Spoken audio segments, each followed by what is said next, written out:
नहमदुहु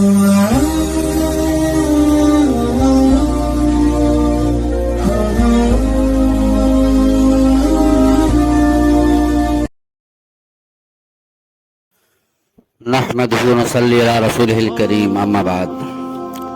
सामीन, ये सीरत नबवी के ताल्लुक से दूसरी किस्त आपकी खिदमत में लेकर मैं हाजिर हुआ हूँ। आपको नबूवत मिलने से पहले काबे की तामीर की गई। काबे की इमारत सिर्फ 4 दीवारी थी, ऊपर छत न थी। दीवारें भी बस इतनी ऊंची थी जितना आदमी का कद। फिर इमारत नशीब में थी।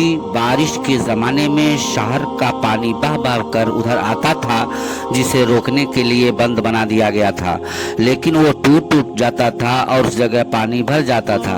इस तरह इमारत को नुकसान पहुंचता था। चुनांचे ये तय किया गया कि इमारत को ढाकर फिर से एक मजबूत इमारत बनाई जाए। तमाम कुरैश ने मिलकर तामीर का काम शुरू किया। मुख्तलिफ कबीलों ने इमारत के मुख्तलिफ हिस्से आपस में बांट लिए ताकि कोई इस शरफ से महरूम न रह जाए। लेकिन जब हजरे अस्वद के नसब करने का मौका आया तो बड़ा झगड़ा उठ खड़ा हुआ। हर कबीले वाले चाहते थे कि ये खिदमत हम ही अंजाम दें। नौबत यहाँ तक पहुंची कि तलवारें निकल आईं। 4 दिन तक ये झगड़ा होता रहा। 5वें दिन कुरैश के एक बड़े बूढ़े ने ये राय दी कि अच्छा, कल सवेरे जो शख्स सबसे पहले यहाँ आएगा उसी को अपना हम जज मुकर्रर कर लेंगे और जिस तरह वो कहेगा उसी तरह किया जाएगा। सबने ये बात मान ली। दूसरे दिन अल्लाह की कुदरत कि सबसे पहले जिस शख्स पर लोगों की नज़र पड़ी वो रहमत आलम हज़रत मोहम्मद सल्लल्लाहु अलैहि वसल्लम ही थे। चुनांचे आपने ये फैसला फरमाया कि जिस खानदान के लोग हजर अस्वद को उसके मकाम पर नसब करने के मुद्दाई हैं, उनका एक एक सरदार उस खानदान से चुन लिया जाए। फिर आ हजरत सल्लल्लाहु अलैहि वसल्लम ने एक चादर बिछाकर पत्थर को उस पर रखा और सरदारों से कहा कि चादर के कोने थाम लें और पत्थर को उठाएं। जब चादर उठाकर उस मौके पर ले गए जहां हजर अस्वद नसब करना था, तो आप सल्लल्लाहु अलैहि वसल्लम ने हजर अस्वद को उसके मकाम पर लगा दिया। इस तरह एक ऐसी लड़ाई टल गई जिसके नतीजे में मालूम नहीं कितना खून खराबा होता। अब जो काबे की इमारत बनाई गई उस पर छत भी डाल दी गई, लेकिन चूंकि तामीर का सामान काफी न था, इसलिए एक तरफ जमीन का कुछ हिस्सा बाहर छोड़कर नई बुनियादें कायम की गईं।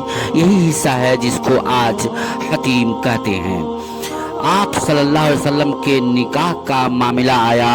हज़रत खदीजा एक मुअज़्ज़ज़ और मालदार खातून थी।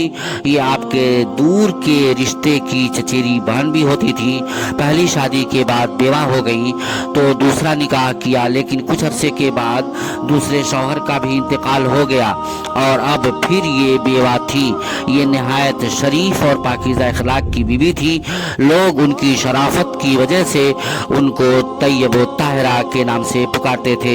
ये नहायत दौलतमंद और मालदार थी। ये अपना सामान तिजारत लोगों को देकर तिजारत का कारोबार करती थी। उस वक्त हजरत सल्लल्लाहु अलैहि वसल्लम की उम्र 25 साल हो चुकी थी। आप कितने ही तिजारती सफर कर चुके थे और उनमें आपकी सच्चाई, अमानत और पाकीज़ा अखलाक लोगों के सामने आ चुके थे। चुनांचे आपकी शोहरत सुनकर हजरत खदीजा ने यह पैगाम भेजा कि आप मेरा सामान तिजारत लेकर शाम जाए। मैं जो मुआवजा दूसरों को देती हूँ वो आपको दूंगी। हजरत सल्लल्लाहु अलैहि वसल्लम ने कबूल फरमा लिया और माल लेकर बसरा तशरीफ ले गए। वापस आने के तकरीबन 3 महीने बाद हजरत खदीजा ने आपसे शादी का पैगाम भेजा। आपने मंजूर भी कर लिया और तारीख मुकर्रर हो गई। तारीख मुकर्ररा पर अबू तालिब, हजरत हमजा और ख़ानदान के दूसरे बुजुर्गों के साथ आप हजरत खदीजा के मकान पर तशरीफ ले गए। अबू तालिब ने खुतबा निकाह पढ़ा और 500 तिलाई दिरहम पर निकाह हो गया। शादी के वक्त हजरत खदीजा की उम्र 40 साल थी और पहले 2 शौहरों से 2 साहबजादे और 1 साहबजादी मौजूद थी। तो सामीन, ये दूसरी किस्त यहाँ मुकम्मल हुई। उम्मीद है कि इंशाअल्लाह अगली किस्त आपकी खिदमत में बहुत